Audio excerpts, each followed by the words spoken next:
আজ পবিত্র জুমার দিন, রজব মাস। আল্লাহ রাব্বুল আলামিন তার পবিত্র ঘর মসজিদে আসার বসার তৌফিক দান করেছেন। সেই মহান স্রষ্টার দরবারে শুকরিয়া দান সকলে বলি আলহামদুলিল্লাহ। লাখো কোটি দরুদ ও সালাম বর্ষিত হোক আমার আপনার প্রিয় নবী মুহাম্মদুর রাসূলুল্লাহ সাল্লাল্লাহু আলাইহি ওয়াসাল্লামের উপর। যে মাস চলতেছে, আরবিতে এটাকে রজব মাস বলা হয়। ইতিহাসের কিতাবের মধ্যে পাওয়া যায় নবী করিম সাল্লাল্লাহু আলাইহি সাল্লাম মেরাজ করেছেন। এই মেরাজ যদিও বিভিন্ন রিওয়ায়াতে বিভিন্ন মাসের কথা উল্লেখ রয়েছে, বিভিন্ন প্রসিদ্ধ মত অনুযায়ী এই রজব মাসেই শেষের দিক দিয়ে আল্লাহর নবী সাল্লাল্লাহু আলাইহি সাল্লামের মেরাজ হয়েছে। সবচেয়ে বড় কথা হলো নবীজির মেরাজ যেই মাসে হোক না কেন, মেরাজ যে হয়েছে অর্থাৎ আল্লাহ পাকের কাছে নবীজি গিয়েছেন, আরশ আজিমে গিয়েছেন, জান্নাত জাহান্নাম ভ্রমণ করেছেন। আল্লাহ রাব্বুল আলামিনের কুদরতের নিদর্শন তার হাবিব মুহাম্মদুর রাসূলুল্লাহ সাল্লাল্লাহু আলাইহি ওয়াসাল্লামকে আল্লাহ রাব্বুল আলামিন দেখিয়েছেন। এটা সত্য, এটা কোরআনও আছে, মেরাজের কথা হাদিসের মধ্যে আছে। অতএব আমাদের বিশ্বাস করতে হবে, যদি কোন মানুষ বিন্দু মাত্র এই নবীজির মেরাজ সম্পর্কে অস্বীকৃতি জানায়, কোন যুক্তি তর্ক দাবি করে কিভাবে আসমানে যাবে, এখানে কিভাবে অক্সিজেন পাওয়া যাবে, ওখানে তো মানুষ বেঁচে থাকার মতো পরিবেশ নাই, এরকম কথাবার্তা আগেকার জামানার বিজ্ঞানীরা এগুলো বলতো।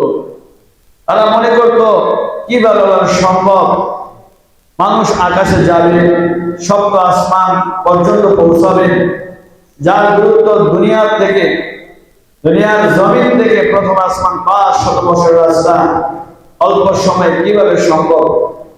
কিন্তু বর্তমান বিজ্ঞানীরাই বলতেছে না, আকাশেও যাওয়া যায়, ওখানেও বসবাস করা যায়, মঙ্গল গ্রহে গেছে, চাঁদে গেছে। এভাবে আল্লাহ তাআলা তাদের মাধ্যমে আবার আল্লাহ তাআলার কুদরত প্রকাশ করতেছেন। অনেক বিজ্ঞান ইহুদি নাসারা আল্লাহ নবীর কথাগুলো রিসার্চ করতে গিয়ে তারা কালেমা শরীফ পড়ে মুসলমান হয়ে গেছে, বলে সুবহানাল্লাহ। আমার ভাইরা, আল্লাহ নবী সাল্লাল্লাহু আলাইহি ওয়াসাল্লাম মেরাজ করেছেন, এটা সত্য ঘটনা, বিশ্বাস করতে হবে। মেরাজের বিস্তারিত আলোচনা প্রায় 2-3 জুমা পর্যন্ত আমরা রজব মাসে করি। আজকে যেহেতু প্রথম জুমার আলোচনা, সময়ের সংক্ষেপ, আল্লাহ নবী সাল্লাল্লাহু আলাইহি সাল্লাম তিনি যখন মেরাজে গিয়েছেন, মেরাজ করেছেন, আল্লাহর লগে সাক্ষাৎ করেছেন। আল্লাহ নবী সাল্লাল্লাহু আলাইহি সাল্লাম উম্মে হানির ঘরে ঘুমন্ত ছিলেন। এমন অবস্থায় রাত্র যখন গভীর হলো, 2 ফেরেশতা এসে আল্লাহ নবীকে কিভাবে নিল, কোথায় থেকে নিল, কোন জায়গায় গেল, অনেক লম্বা ইতিহাস। যাই হোক, আল্লাহ নবী সাল্লাল্লাহু আলাইহি সাল্লাম 7 আসমান অতিক্রম করে তিনি যখন আবার ফজরের নামাজ পড়লেন, ফজরের নামাজের পরে আমরা যেমন মুসল্লিদের দিকে ফিরে বসি, বিশ্বনবী রাহমাতুল লিল আলামিন মুসল্লিদের দিকে তাকিয়ে বসলেন। আল্লাহর হাবিব মেরাজের ঘটনা শোনাচ্ছেন, এইভাবে আমি মেরাজ করেছি, আল্লাহ রাব্বুল আলামিন আমাকে তার কুদরতের নিদর্শন দেখিয়েছেন। আল্লাহ নবীজির একদল দুশমন ছিল, আবু জাহেল, উতবা, শাইবা, কাফের, মুশরিকরা। তারা চিন্তা করলো, হায় হায়, এতদিন পর্যন্ত মুহাম্মদকে জাদুর কথা বলতাম, যখন তর্কে বিতর্কে কাফেররা আল্লাহ নবীর সঙ্গে হেরে যেতেন, তখন বলতেন মুহাম্মদ যা কিছু বলে জাদুর মাধ্যমে বলে। আল্লাহর নবী সাল্লাল্লাহু আলাইহি সাল্লাম মেরাজের কথা যখন সাহাবায়ে কেরামকে বললেন, ওই দিন ফজরের জামাতে নবীজির প্রিয় বন্ধু, মদিনার অলিগলির বন্ধু, নবীজির শ্বশুর হযরত আবু বকর সিদ্দিক রাদিয়াল্লাহু তাআলা আনহু ফজরের জামাতে আসতে পারেন নাই। কাফেররা চিন্তা করলো, এই যে মুহাম্মদ এমন একটা কথা বললো, তিনি নাকি মেরাজ করেছেন, তিনি নাকি বাইতুল মুকাদ্দাসে গিয়েছেন, ওখান থেকে নাকি আসমান জমিন কত কিছু দেখলেন, জান্নাত জাহান্নাম ভ্রমণ করেছেন। এই কথা তো দুনিয়ার মানুষ বিশ্বাস করবে না। সর্বপ্রথম আবু বকরের কাছে গিয়ে বলে, মুহাম্মদকে বড় বিশ্বাস করেন, তার একজন বন্ধু নাম হচ্ছে হযরত আবু বকর সিদ্দিক। আমার ভাইরা, হযরত আবু বকরের কাছে যখন গেলেন, কাফেররা বলতেছে, আবু বকর, তোমাকে আজকে এমন একটা কথা শোনাইব, যেই কথা শুনলে তুমি নিজেই বুঝতে পারবা মানুষটা কত বড় মিথ্যাবাদী। নাউযুবিল্লাহ। আমার ভাইরা, আল্লাহর নবী সাল্লাল্লাহু আলাইহি সাল্লামকে মিথ্যাবাদী বানানোর জন্য নবীর দুশমনেরা এমন কোন পন্থা ছিল না, নবীকে আটকানোর জন্য, ঠেকানোর জন্য চেষ্টা করে নাই। রহমতের নবীকে কিভাবে অপমান করবে তারা অনেক চেষ্টা করেছে। এবার কাফেররা আবু বকরের কাছে গিয়ে বলল, হে আবু বকর, তুমি বলো, কেউ যদি বলে রাতে অল্প সময়ের ভিতরে 27 বছরের সফর, এরকম ভাবে আসমান জমিন সবকিছু দেখে আসলো, জান্নাত জাহান্নাম দেখে আসলো, এই কথা কি তুমি বিশ্বাস করবা? আল্লাহর নবীর সাহাবী হযরত আবু বকর সিদ্দিক রাদিয়াল্লাহু তাআলা বললেন, এমন কথা কে বলতে পারে? এবার বলতেছে, তোমার বন্ধু মুহাম্মদুর রাসূলুল্লাহ সাল্লাল্লাহু আলাইহি ওয়াসাল্লাম, যেই না আমার নবীর কথা বললেন। আবু বকর সিদ্দিক বলে, শোনো, তোমরা যে বলেছ আল্লাহর নবীর মেরাজ হয়েছে, এই কথাটা আমি তোমাদেরকে সচক্ষে জানতে দেখতেছি, এটা যেমন সত্য। আল্লাহর নবীর যে মেরাজ হয়েছে, এই কথাটা 100 সত্য। জয় বলুন সুবহানাল্লাহ। সাহাবী আল্লাহর নবীর কথা নবীর কাছ থেকে শোনেন নাই, যেহেতু নবী বলেছেন, কাফেররা বলছেন, আবু বকর জানে নবী তো এমন মানুষ, জীবনে কোনোদিন মিথ্যা কথা বলেন নাই। আমার ভাইয়েরা, আল্লাহর নবী আবু বকরকে জিজ্ঞাসা করে, আবু বকর, তুমি যে আমার কাছ থেকে শোনো নাই, আমার কাছ থেকে জিজ্ঞাসা করার প্রয়োজন মনে করো নাই, আমি নবী বলছি এই জন্য যে তুমি বলে দিয়েছ, করেন, তুমি যে সত্যবাদী বলেছ, আমি আজ থেকে তোমাকে সিদ্দিক উপাধি দিলাম। সুবহানাল্লাহ। আমার ভাইরা, আল্লাহর নবী সাল্লাল্লাহু আলাইহি সাল্লামকে আটকানোর জন্য একটা রাস্তা বের করেছিল, কিন্তু পায় নাই। এবার কাফেররা চিন্তা করলো, মুহাম্মদের বন্ধুকে তো ঘোরানো গেল না, এবার চলো সরাসরি মুহাম্মদ সাল্লাল্লাহু আলাইহি সাল্লামকে এমন কিছু আজগুবি প্রশ্ন করব, যে প্রশ্নের মাধ্যমে নিশ্চিত মুহাম্মদ আটকে পড়ে যাবে। জোরে বলেন নাউযুবিল্লাহ। আমার ভাইরা, আমার নবীকে সাহায্য করার জন্য যিনি আসমানের উপরে আসেন, তিনি কে?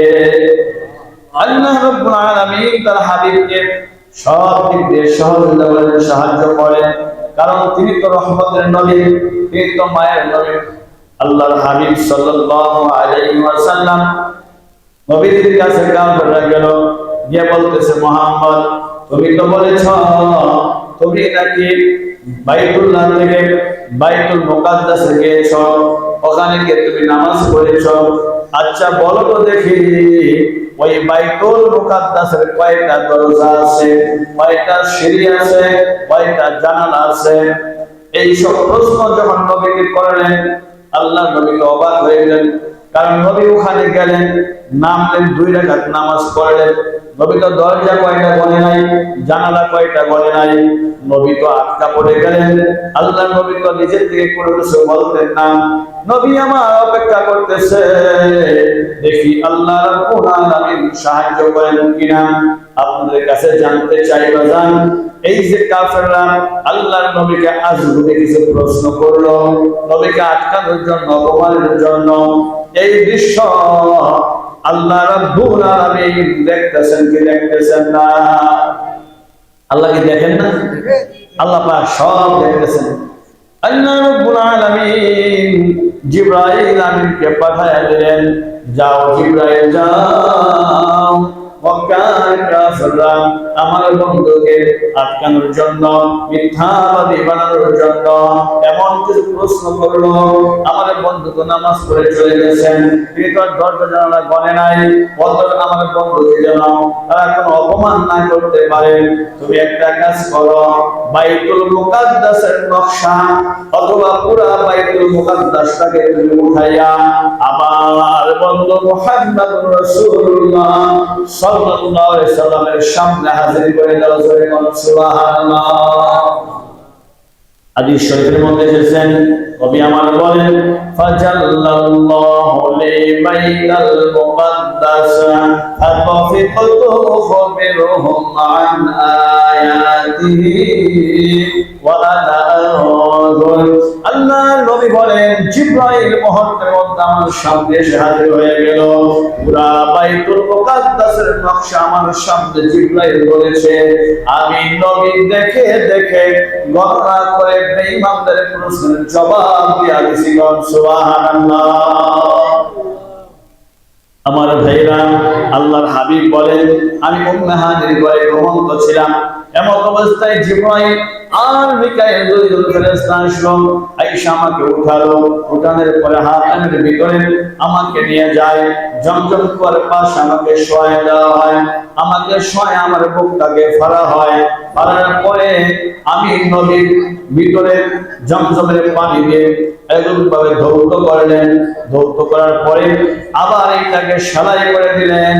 সেলাই করা দেওয়ার পরে আমি ওই বাইতুল মুকাদ্দাসের উদ্দেশ্যে আমি রওনা। এমন একটা বুরাক নামের একটা প্রাণী চলে আসলো, যেটা খচ্চরের চাইতে একটু বড়, গাধার চাইতে একটু ছোট। আমার ভাইরা, এই সাধারণ একটা বুরাকের মধ্যে চলে বিশ্ব নবী রাহমাতুল লিল আলামিন দুইজন ফেরেশতার কাঁধে একসাথে চলে। আল্লাহর নবীকে মাঝখানে বসায়া, একজন ফেরেশতার সামনে একজন পিছনে, আল্লাহর হাবিব মাঝখানে বসা। এমন দ্রুতগামী বুরাক কিতাবের মধ্যে লেখে, এমন দ্রুতগামী বুরাক একটা লাফ দিয়ে হাজার হাজার মাইল দূরে চলে যায়।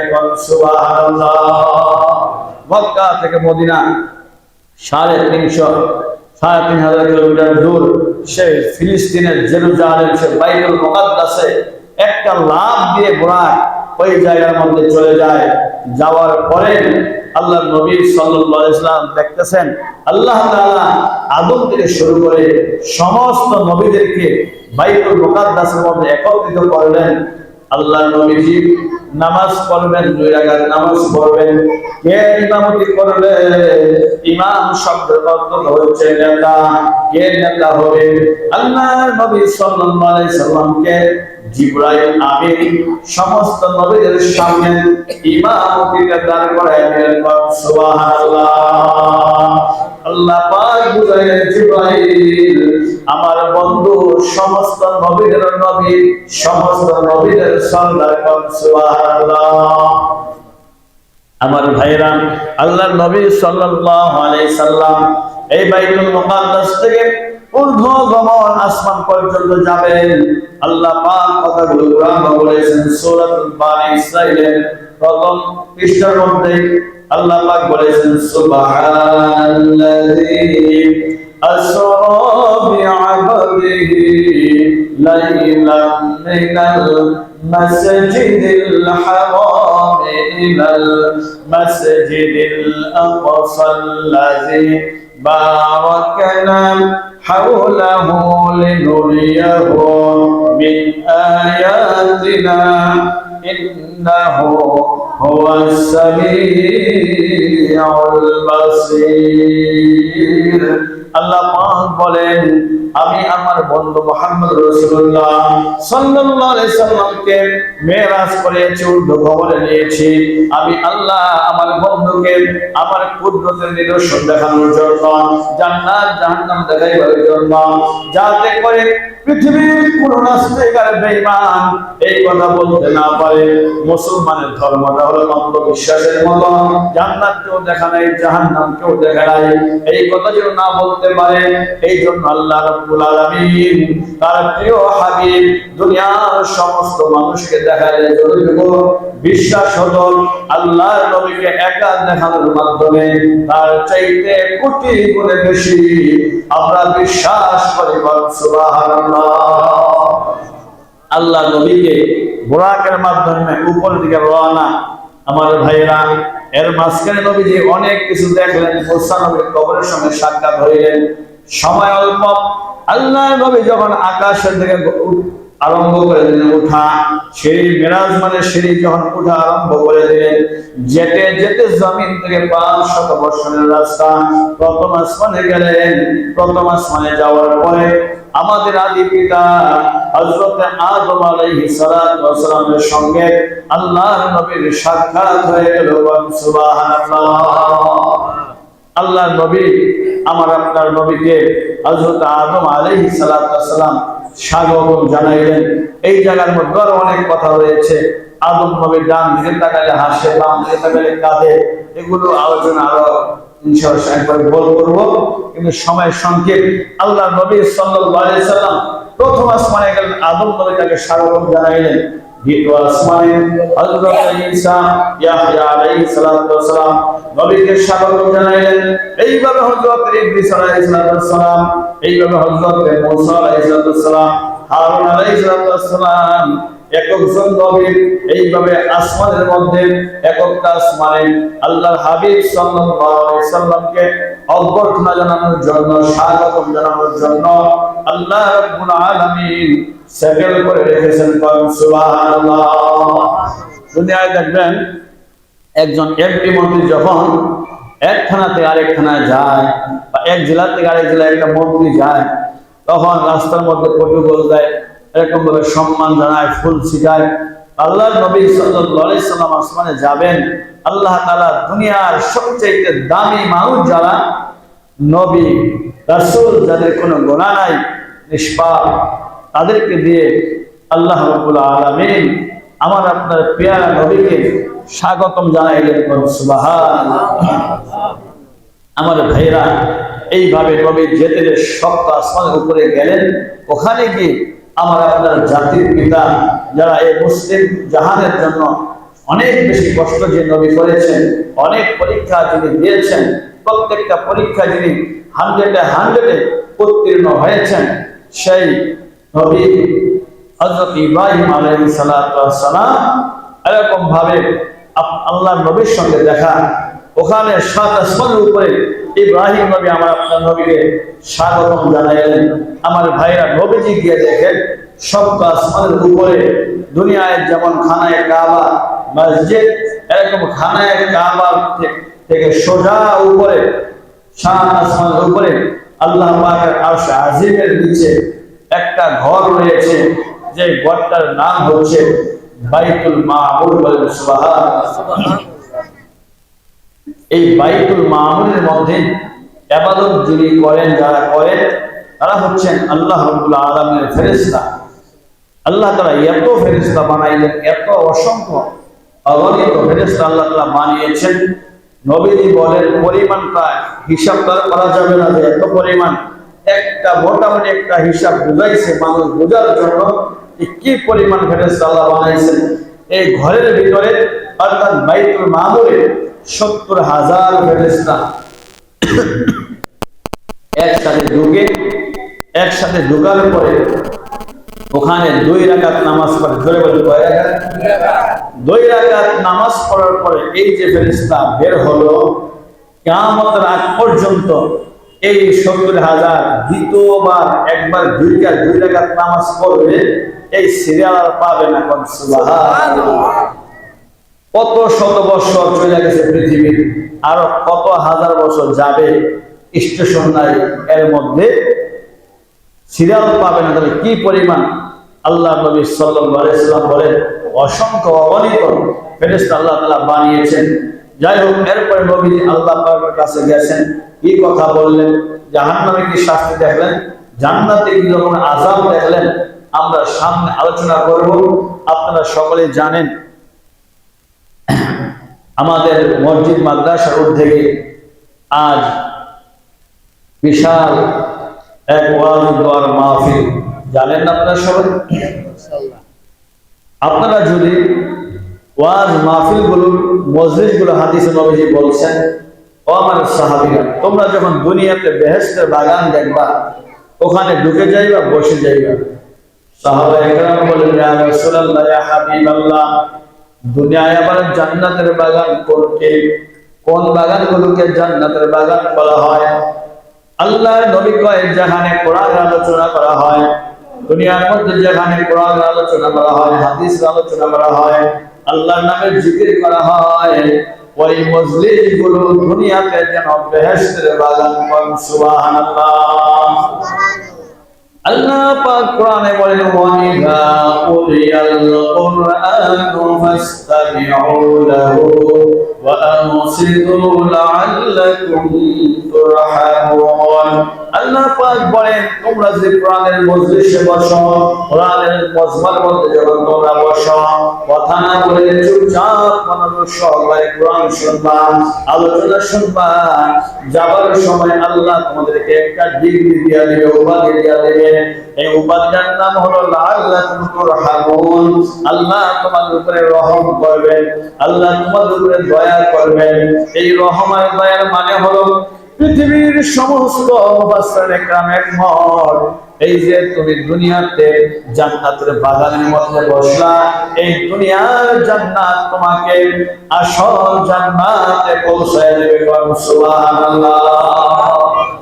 এই জন্য মসজিদ তো এমনিতেই বেহেশতের বাগান, আর মধ্যে আবার আপনার ইসলামের কথা হবে, কোরআন কারীমের কথা হবে, একেকটা ফুলের একক রকমের ঘ্রাণ, একক রকমের মানুষের একক রকমের কথা, একজন আলেমের জবান থেকে একক রকমের কথা বের হবে।